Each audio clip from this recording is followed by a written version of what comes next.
this for you with $50,000. I can get this for you, and they fall victim of it. How do we start to tell people what is important? If somebody is watching now, why is it important for us to rise above that mental laziness in this journey? If you truly want to migrate legally, why is it important? Yeah, it's important because you would not be able to achieve anything if you are mentally lazy. And even the people that throw money at things, and let's assume that they throw money at it and they succeed, you see them, they relocate abroad and they remain in the bottom pot, like they are always at the bottom. They cannot grow because they cannot learn, they cannot read information, they cannot research, they cannot navigate the system. So, sometimes I post certain things on my page. Like when I tell people that, I secured over $400,000 in scholarship. So people come and tell me, you're a liar, you are this and you are that. I don't even pay them any attention because some of them will claim that I've been in this country for 100 years. It doesn't work that way. When I see people make those kind of comments, I can tell that these are the mentally lazy ones and they are unable to navigate the systems for them to succeed because they can't do anything. So it is very important that you rise above the mentally laziness because you would not succeed in anything if you continue that way. So if you know that you want to grow, you need to start from somewhere. Tell yourself, I'm going to read this thing for 5 minutes. Even me, sometimes I get bored of reading certain things. Like sometimes if it's not interesting to me, I don't want to read it if it's not interesting. But there are some things that I know that I have to read. And what the strategy that I use to help myself is that if I say I'm going to do something and I put aside 10 minutes to do it, and I don't feel like, I feel bored, like I'm tired, I don't want to do it, I'm going to punish myself for 10 minutes doing nothing. So these 10 minutes that I'm saying I'm going to use to read this paper, if I'm not reading that paper, I will not take my phone. I will not watch YouTube. I will not do anything else. So let me stay in that boredom. The boredom is going to push me to do the thing that I said that I will do so I can release myself. But you don't say you get Nigerian data blood for your blood. I get that. Be worried. I'm dead. No, your blood this one that the case of we died here. Nothing they happen. Well, I mean, this is I told you what are you gonna carry last. Let's take a comment quickly. Okay, this comment is from Daniel Ilo. Good evening, my beautiful sisters of what are you saying? #ways. JAPA series, legal routes to migration. JAPA is a means whereby someone relocates to another country because of hardship. According to our sister, our beautiful guest, she made mention of relocating to the right country, not only relocating because of relocating sake. I am on the same boat with my dear beautiful sister Uti. I am against JAPA. I am also in support of it. Why am I against it? Because it's stressful. Why am I in support of it? Because there is no option and choice. The only way out is to JAPA to avoid further suffering and hardship. If we have to JAPA, let us go to the right country in order to avoid regrets. Nice having you back, Sister Uti. I missed you. God bless you. My name is Daniel Ilo. I mean, regular fan. Absolutely. We have a final word for Zeno.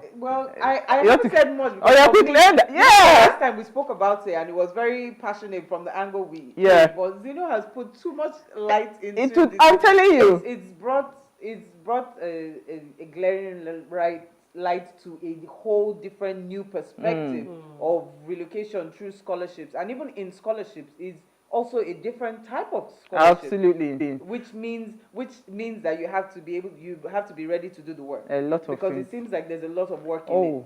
So studying and schooling. I was going to just ask Zeno. So if somebody is looking today to say I want to take this path, I hear you say that first of all the person must be clear on their plan, right? So if I've decided that it is the scholarship route to go to.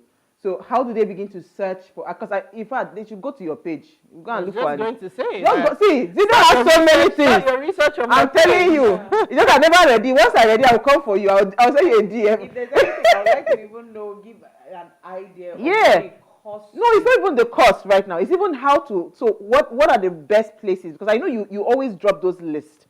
Or the best places to start to search from. How do they even? So just like in 2 minutes, if you can just quickly walk somebody through. I want to move now and I want to go through school, and I've decided that, yes, I don't have the money, I want to go through scholarship. What is the first, maybe 5 steps to take?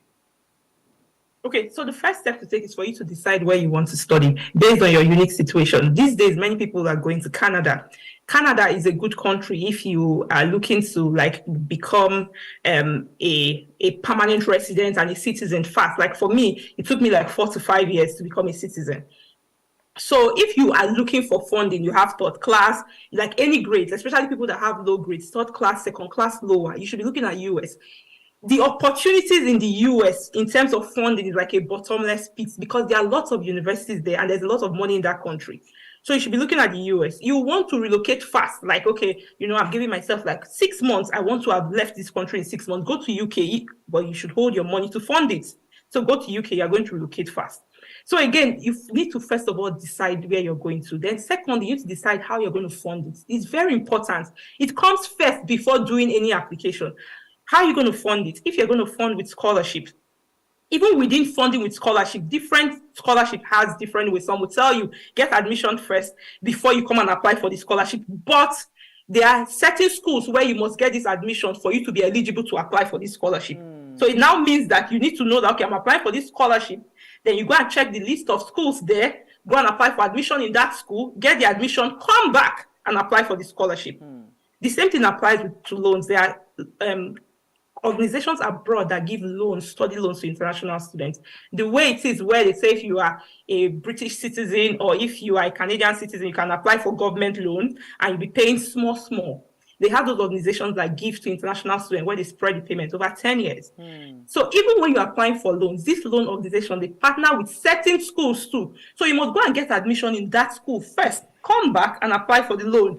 So this process, you need to be able to navigate it. Then once you have decided that, okay, I know the country, I know how I'm going to fund it, then it's time for you to start looking at the schools.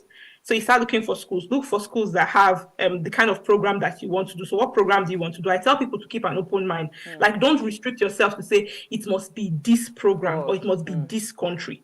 So have an open mind. Then searching is very important. Somebody may decide that, you know, I want to do a master's in public health. You go to one school, they call it master's in public health. In another school, they call it master's in epidemiology. Another school, they call it another name. So you must be patient to navigate the website of the university. I tell people, when you land on the website of the university, you need to go to the list of the courses. Don't just go and search for course. Look through the list of courses. You know, Madam, opportunities that they have. You look at all the opportunities. When I was applied to University of Waterloo, I looked over 1,500 scholarships. Every day I would go there and I would check. And that was how I was able to find the opportunities that I applied to. Some of them that I was not eligible at that time, I just put the date in my calendar to say, okay, these dates I'm going to make this application there. Wow. So I did that, so I was able to meet up with the time and not forget, because you can forget. I didn't want to forget. Zino, we have to bring you back. Unfortunately, we ran out of time. This is that's what we call the Jackpot series. I knew that we cannot have just one show with you. But thank you so much. We've had a fantastic conversation. I'm telling you, Uti is smiling here. Even me, I'm like, you know. Are you sure? So before we go, ensure you follow us across all social media handles. We'll see you guys tomorrow at 8 p.m. as we bring another great conversation to your screen.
Cars have become a very important part of our everyday modern lives, mainly for transportation and for a few, a display of wealth, a show of luxury. Cars are a way to keep history, a nostalgic reminder of our past lives, and this is what this classic car show, which recently held in Lagos, achieved. Car lovers from different parts of the country attended, and owners showed off their vintage cars.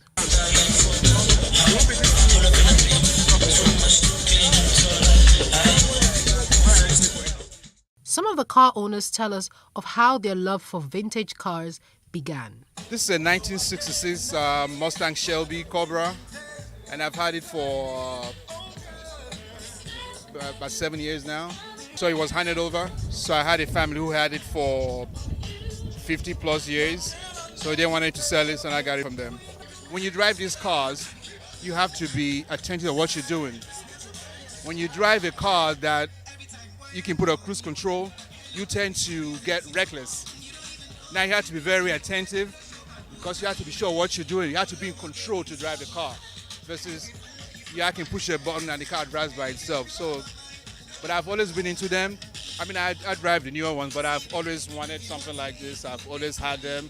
I can work on them myself if I wanted to. Like change the oils, change the oil, change the plugs. I can do that because they're relatively easy to do. That's cars from the day my father taught me how to drive. And in fact, that's one of the inspirations for my own car, which is a classic Mercedes 2.6 liter 190E. Yeah, so that's really from driving, learning how to drive and spending time with my father on Father's Day. I think it's important as any woman, if a car breaks down, you must know your water levels, you must know the engine is overheating, you must know your tire pressures, you must know what kind of fuel you are having, the type of oil as well.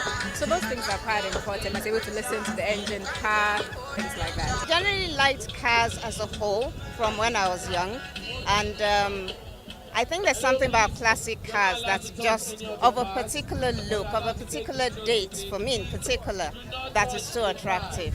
Well, you know that we have a lot of people who have an interest in vintage cars, and this is why we have the club. So essentially, it is Nigeria, but look at the turnout today. And we have members that didn't come today with their cars. So there's quite a following. There are quite people passionate about classic cars. The first car I ever drove was my dad's Volvo from the 70s, a P1800 Volvo, and I'm still hoping I can buy one day, but that's the first car I ever drove.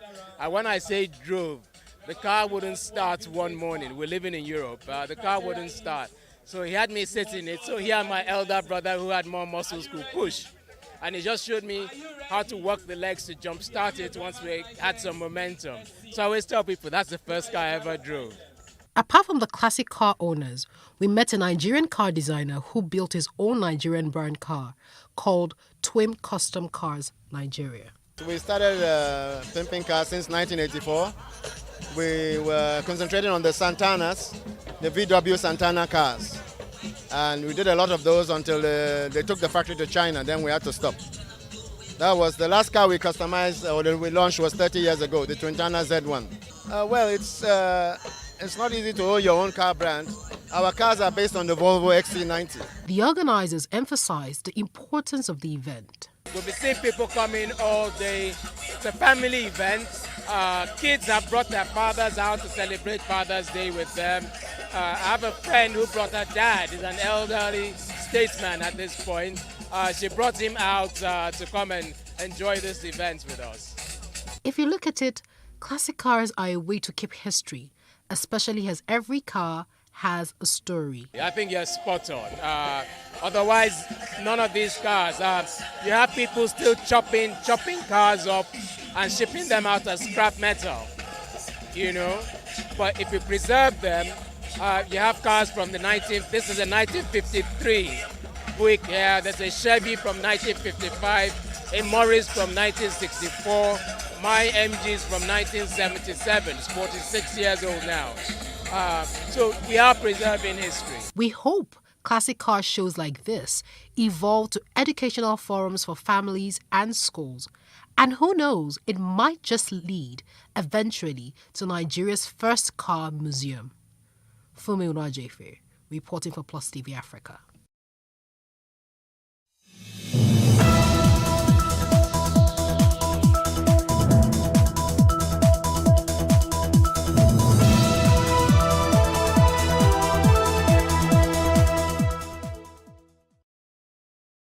I like rolling my strong this way. I call it strong. I call SK Popo. I call them strong because, as I said, it motivates me, it gives me energy, it makes me move. I'm addicted to Tramadol, Baba Blue. Everyone knows it as well. No, codeine, Benelin with codeine. Tramadol was given to me by my father. Him too, he didn't even know what it was.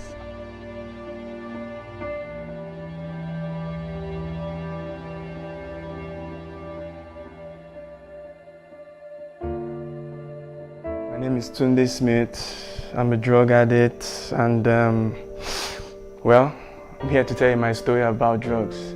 I started taking drugs when I was 20. I was this kind of child then that I was always trapped in my house. My dad didn't always allow me to go out, and my mom didn't always allow me to go out. So when I got out to the world after I finished secondary school, and I spent 1-2 years at home out of frustration, then I started going out, meeting people, and that was when I now found out about SK.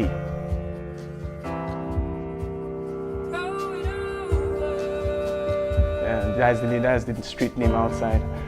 It got to a time that without it, I couldn't eat anymore.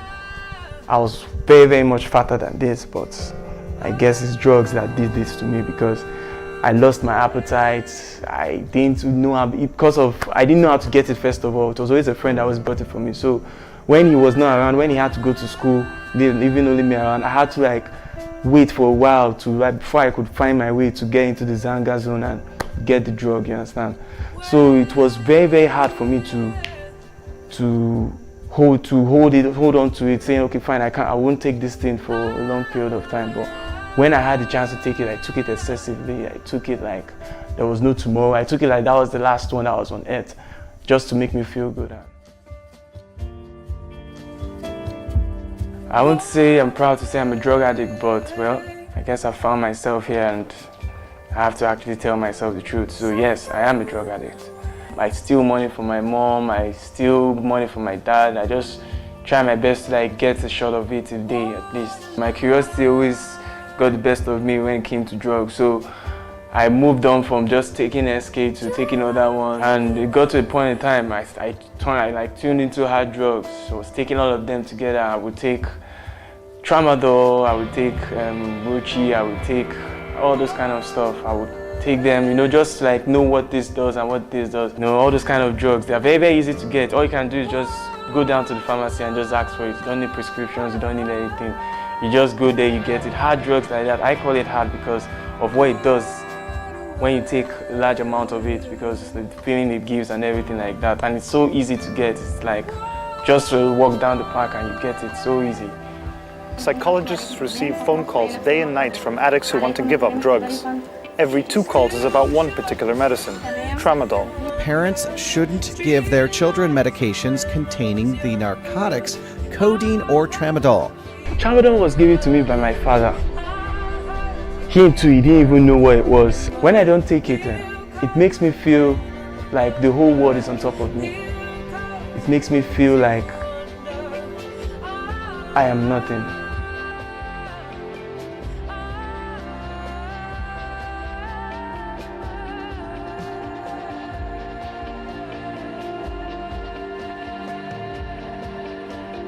I'm about to go get some supplies, talking about the usual stuff, SK, Tramadol, Popo and stuff like that, It's not an easy task getting these things and actually trying to get a video of it as well, but let's just pray that I don't get caught.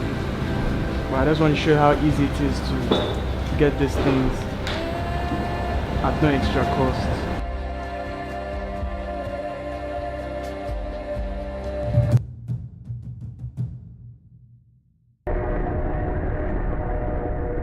Over here is quite easy. Okay, this is where I have to pass if I want to go get, if I have to go get the stuff, It's a very, very long way. It's a railway line. It's known to everyone. Everyone knows that if you want to get drugs, this is the place to be if you're in Lagos, especially this Yaba side. You can see the environment is a place whereby it's not conducive, you know. You can see everyone. No one knows I'm doing this. So, you know, if I'm being caught over here, if anyone should just suspect that I'm doing something like this, I'm screwed already. Like, I'm literally screwed because no, the police is not going to come here on time. This place is so deep inside the location that I'm going to this stuff. Before the police gets here, I would have been dead. It's so sure about it. This place that I'm about to enter now, I want to go get Tramadol. It's, as I said, it's just another shop, another pharmacy that you can just walk into and just get anything you want. Hello. Good afternoon. Do you have Tramadol? Yeah? 100 milligram. Okay, let me have one then. I'm asking for her now if I could get Tramadol, and she says yes, she has it. I'm going to take 100 milligrams. That is about 5 pills. So I'm just going to wait for her and let her, you know, sell it to me. In the meantime, I'm showing you guys around the pharmacy, you know. As I said, it's all being done secretly, so no one knows I'm actually doing this. As you're seeing right here, this view that you're looking at is what we call Zanga. This, as you can see right there at the far right corner, you see that you can see some guys sitting right there. I can't go down there because I'm not meant to do this kind of thing at all. If I'm caught doing this, that's it for me right there.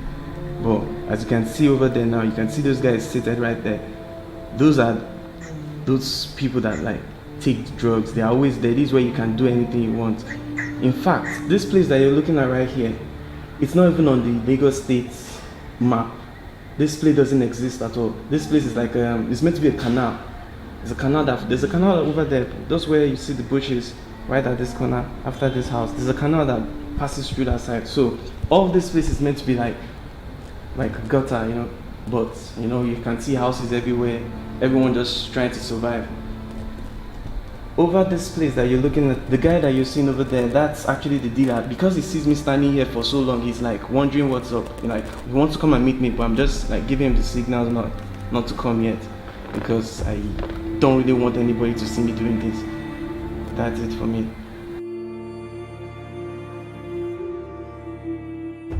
Tramadol, this is 250 milligrams of Tramadol, just one pill.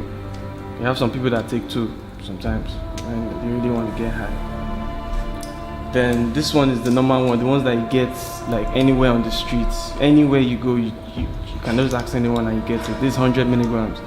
The normal dosage any normal guy that takes trams, when they start, this is what they start with, because before you get to 250, you have to like start with 50 milligrams, 100 milligrams. You can't just get up to here, you just get messed up. Rochi.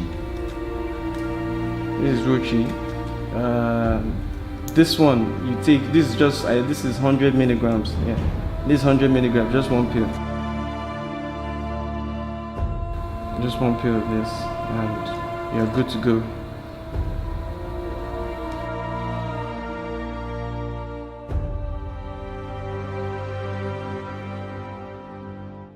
Having like the motivation to like come out and speak about this is because it wasn't easy for me as well. I had to like seek help from, you know, a doctor. When everything was going crazy for me, I had to like seek help medically, and they were the ones that gave me the motivation to like do what I'm doing here today. If there's anyone out there that it's into drugs and feeling depressed, and you just feel that okay, fine, you want to step out, but you don't know how to. It could be hard, but it all starts by that step. It all starts by you just going out there and just seeking help. No one is going to like hunt you down. No one is going to arrest you. It's just about you just coming out and just saying this is it. Because that was the step I took.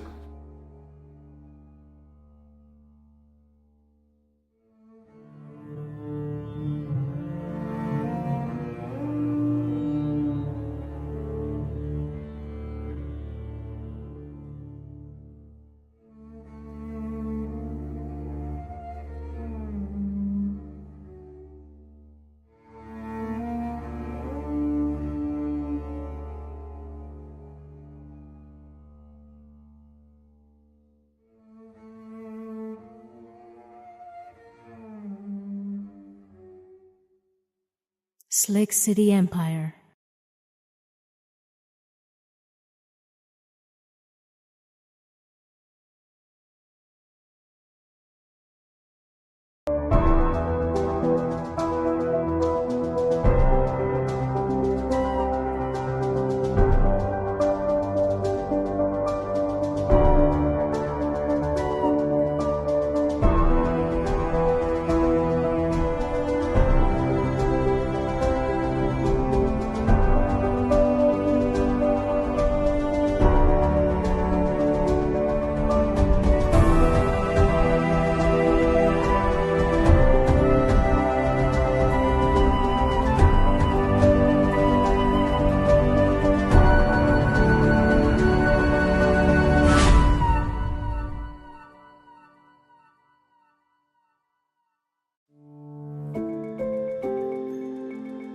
Lagos is home to many.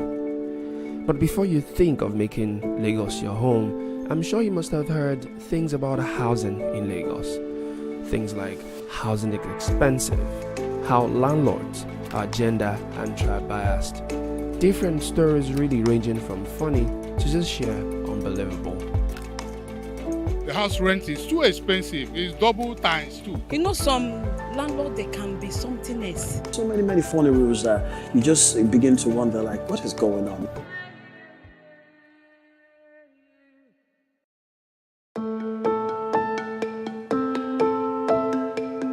My name is Akunna Iyama, and my experience is quite, what will I say? I don't even know how to explain it. It was quite interesting. Let me just use the word, to say the least. As a matter of fact, it was also pretty annoying, and I had to start saying in 2022, I'm surprised that people still have like this mindset. Housing in Lagos is, I would say, divided into different categories. Like they have the eyebrow area, you have the should I say. I don't know, maybe shanties or trenches or, whichever way you want to describe it. But I think if you have the right set of, the amount of money, you know where to stay. And if you're struggling, you know where to stay. And if you don't really have, you know where to stay. So Lagos are commended to everybody. But at the long run, it is expensive, whichever category you pick. When you're looking for an apartment in Lagos, you have to dira, like the Yoruba will say. You have to be very, very intelligent. You have to be very smart. First things first, let me just say that Lagos, what they sell here is location and proximity to anywhere, as opposed to a good house. They have terrible spaces. The house agents that are trying to get you an apartment, they know where the good house is, but they will not take you. Agent, God, what did they don't show me? The place I stay in Lekki now, the guy told me it's Ocean View now. And that's why it's expensive. I said, where is the ocean? He said, no way it will come. So my brother, 2 months, I can't expect ocean. I know I'm saying I rain. First thing that comes to my mind is, the high cost of housing in Lagos, which I think is ridiculous. And Lagosians, as a matter of fact, if you take out, the issue of rent, from our hustle, from our savings, from what we earn, from our income, I think a lot of Lagosians will be living well and they'll be doing well as well.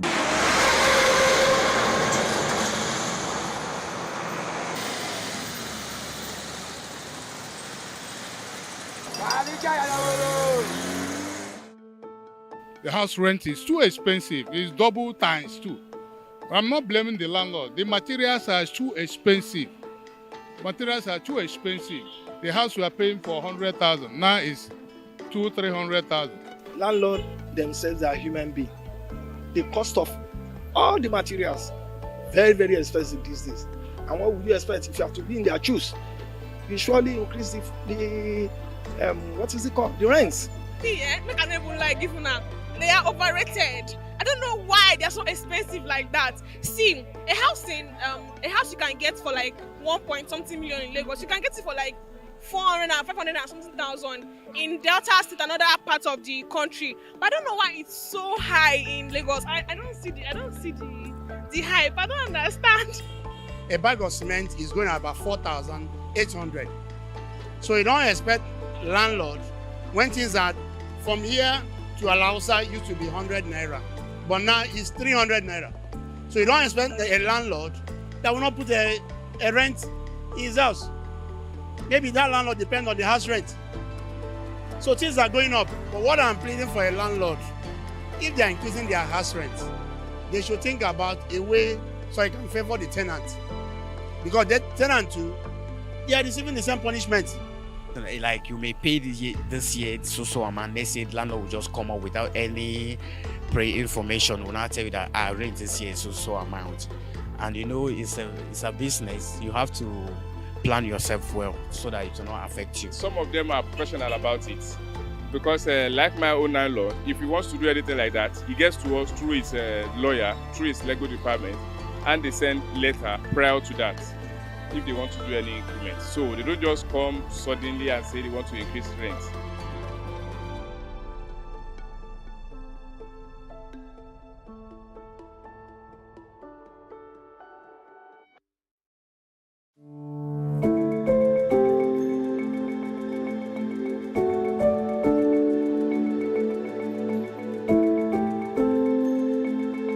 Some Lagos landlords are quite tribalistic,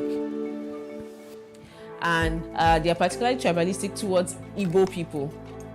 So once they hear, oh, we don't want any Igbo person here, what's your name? And you know, you say your name, no, we're not looking for an Igbo person in this house because I'm Igbo. So I know I've had first-hand experience of it. Say, no, we don't want an Igbo person. Last person that was here was Igbo, and the person did this and the person did that, so we don't want that. Some landlord precisely, maybe based on their previous experience with the tribe or people that had occupied the property, you know, they don't want to fall victim of, you know, when you're a victim the first time, you have to be very careful. So yes, most of the landlords consider that. I have never had a landlord that's considered that as an option, but I hear and I also read newspapers. Even not just tribal, religious at times. You see some Muslim landlords, they don't want Christians. You see some Christian landlords, they don't want Muslims. You understand? I've seen a landlord, he said he only wants transgender. I've never seen such in my life before.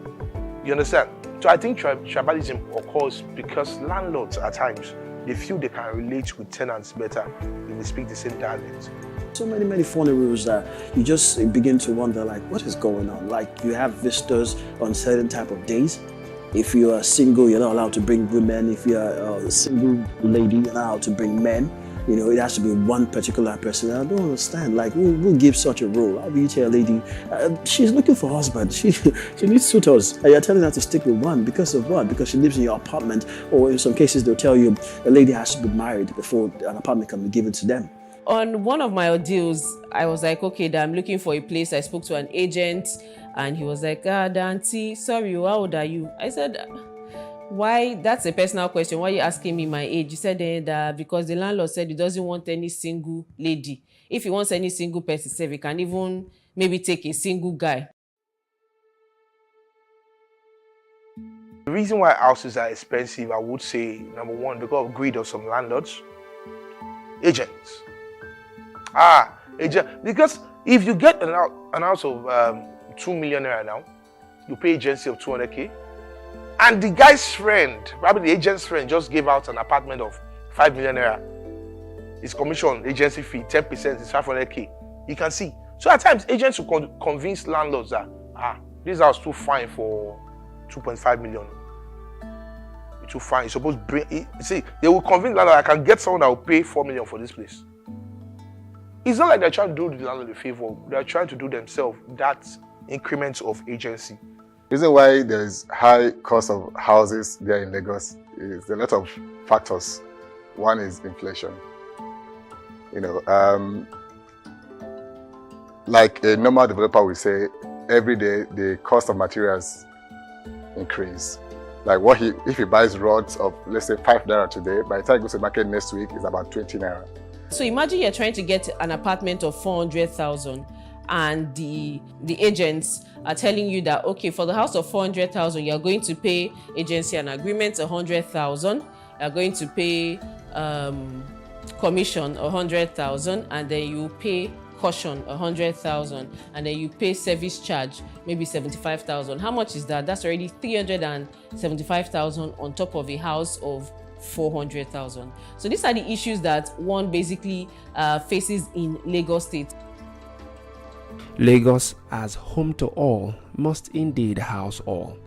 And for that to happen, all stakeholders must work hand in hand to make this huge housing deficit a thing of the past.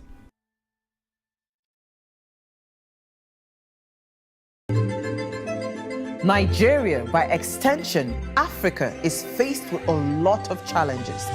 The growing youth population with little engagement, that is a ticking time bomb.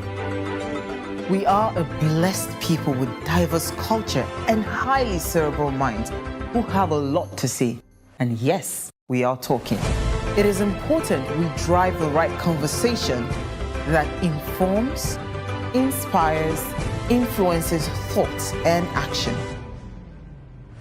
If we say there's beauty in our diversity, then let us embrace our diverse culture. We must continue to courageously be the voice of transformation as we are the hope for the future. Yesterday's conversations shape today. What are you saying to shape your tomorrow? We know you have a lot to say, and we are here to hear you.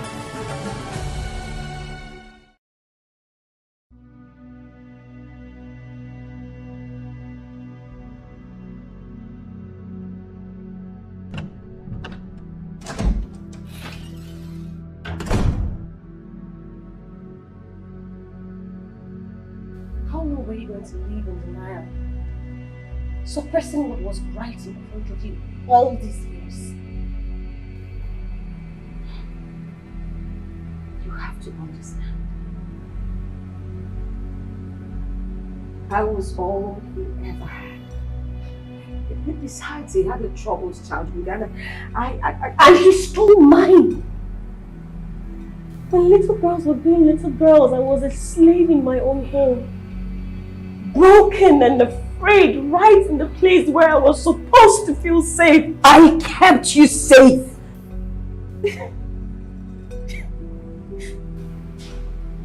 How? Well, I took care of you when your deadbeat father was running the streets with those whores. I was left with 4 kids to take care of. I fed you. I gave you shelter.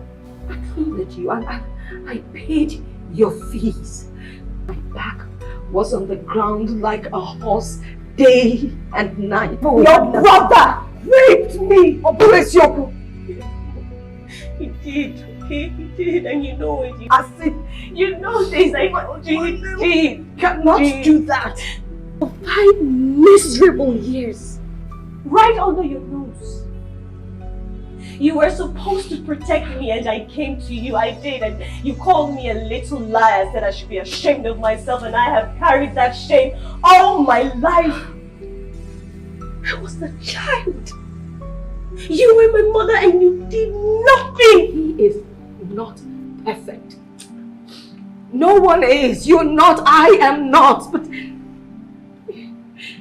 he loved you all dearly. He was a good man. He was the only help that I had.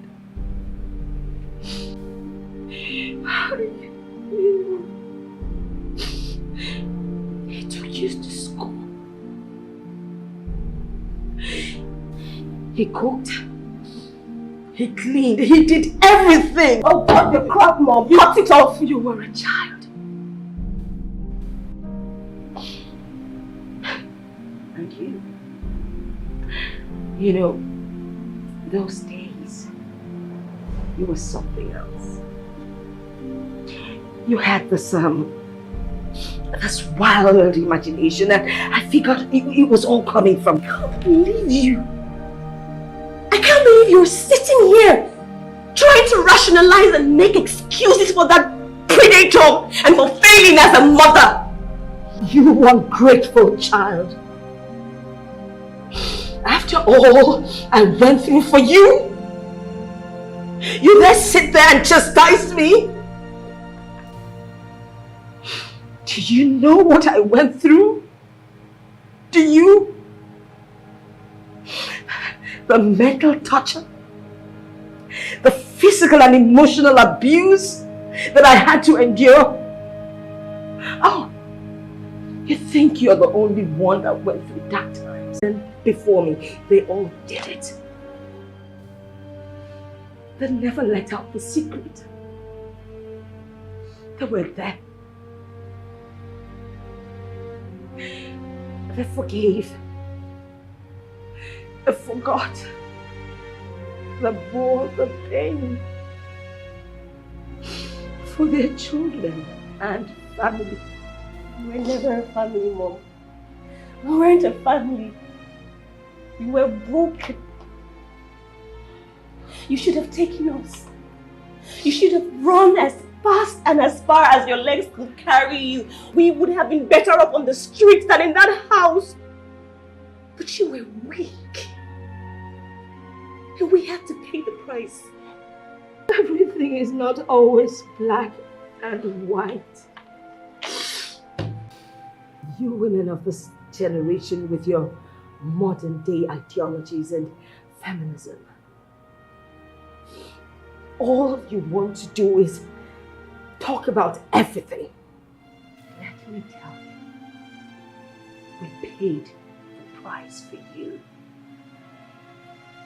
We bore the pain so you will have a shot at life. We gave you that voice that you're using to speak so loudly and condescending with.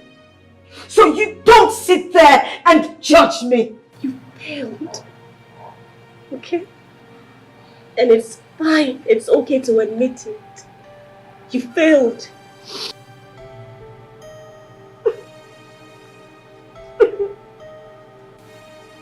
I raised my little girls with a nagging pain and a constant fear of neglect. So paranoid that I might make a mistake and repeat the same cycle. I see it now. I come from a line of broken and subdued women. But it ends. The cycle ends with me.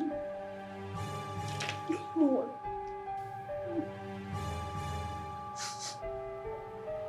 I forgive you. And I hope that you find healing for your soul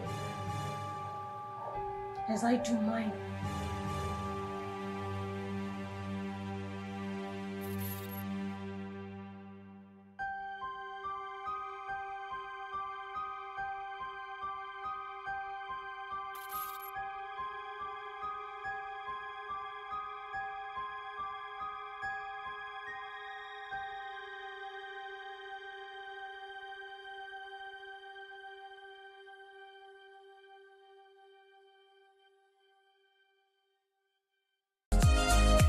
When you hear of drug abuse, what comes to your mind? When we say drug abuse, it seems like something that is so distant, but it's happening every day in our homes. 1 in every 4 persons has mental illness. Regardless of your notion of what drug abuse is, you are sure to get the right meaning here. Welcome to Regardless, an anti-drug abuse television show put together by Christ Against Drug Abuse Ministry. Regardless, the anti-drug abuse show, airing on Plus TV Africa every Tuesday at 5:30 p.m. Increase the reach of your events or business services. To advertise on Plus TV Africa, please call 0906 000 5719 or 0909 040 8408 or send an email to marketing@plustvafrica.com. Plus TV Africa. Big stories live here.